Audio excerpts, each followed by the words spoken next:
सुख वया सिंध वलियन औलियाउन बुजुर्गन सूफिन जी धरती ता है पर अलाए कॾहिं धरतीअ जे उभ ते अमुन जा पखी उॾरंदा खून जी होलीअ बदिरां अलाए कॾहिं मोहबतुनि जा रंग बरखा कया वेंदा ताज़ो कंबर शहर में अगुणे मुड़ुस हथां बेदर्दीअ सां क़तल थियल 20 वरियनि जी बेवा नारीअ नाज़िया सोलंगी जो क़तल पिणु क़यामत सुगरा खां घटि न आहे कंबरवासी मीर चांडे मक़तूला नारीअ जो संग वॾी ॾुखियायुनि सां संदसि घर भातियुनि खे राज़ी करे वरितो हो शादी जे 5 महीननि खां पोइ घर अणबणत सबबि तलाक थी वई तलाक खां पोइ मीर चांडे ॿीहर घर भातियुनि खे राज़ी करे तलाक ॾिनल ज़ाल सां ॿीहर रिश्ते ॻंढण जी कोशिश कई पर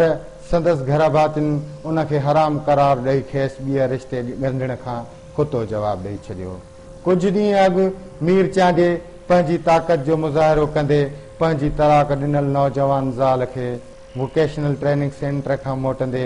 गोलियुनि जी बिख बणायो अहिड़े वहशी पिणे ऐं ज़ालमानी कार्रवाई सबबि पीरसन पोरेत मोहम्मद बचल घर जी काइनात उजड़ी वई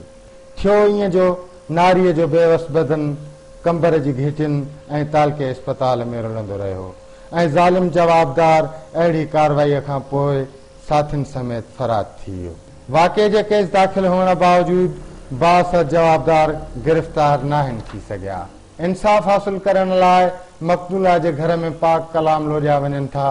संदसि विछोड़े ॿुढड़े पीउ माउ ऐं जवान भाइरनि भेणनि जो हियां ॾारे विधो आहे संदसि लाचार अमर लुल्क लाड़ींदे कहिड़ा सूर सले थी अबा मूंसां ॾाढी नाजाइज़ी थी आहे मूंसां ज़ुल्म करे छॾियो अथई मुंहिंजी धीउ तलाक आयल मुंहिंजी धीउ खे मारे छॾियो अथई टाक मंझंदि जो मुंहिंजी कोई कोन थो ॿुधे न मुंहिंजी हुकूमत थी ॿुधे न चङा मठा था ॿुधनि न आमिर खान थो ॿुधे न सरदार खान थो ॿुधे मां क़ुरान खणी वई आहियां टाक मंझंदि जो त बि मुंहिंजी अञा ताईं 5-6 ॾींहं अञा हो ॿाहिरि घुमंदा था वतन जेके मुंहिंजी धीउ जा कातिल आहिनि मक़तूला नारीअ जा वारिस इंसाफ़ जी हासिलात लाइ भिटकंदा रहनि था संदसि झूर पोड़ो पीउ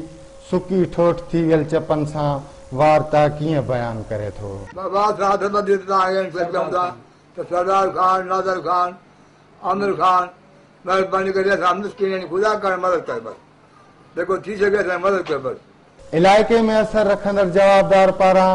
मक़तूला जे भाइरनि खे बि क़त्ल जूं धमकियूं ॾिनियूं वञनि थियूं तॾहिं बि जवाबदार ख़िलाफ़ का बि कार्रवाई नाहे थी ऐं हू पंहिंजे होॾ ते क़ाइमु आहे संदसि ॿिया घर भाती कहिड़ा सूर सलनि था ॿाहिरि घुमंदा था वतन अञा बि धरण धमकाइण त असां तव्हांजा ॿिया बि माण्हू मारींदासीं साईं असां तमामु ग़रीब आहियूं ख़ुदा करण जेतिरी थी सघे असांजी मदारत कयो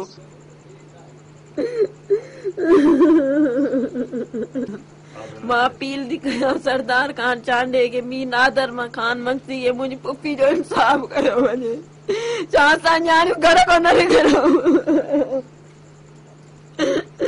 मुंहिंजी पुफी बि चए मूंखे न मारींदो असांजी तलाकूं थियल रहियल मुंहिंजी पुफी जो इंसाफ़ कयो वञे मक़तूला नाज़िया सोलंगी जे वारसनि खे इंसाफ़ कॾहिं पले पवंदो नारीअ जा कातिल कीअं कॾहिं गिरफ़्तार थींदा इहो सवाल वारो खानो ख़ाली आहे।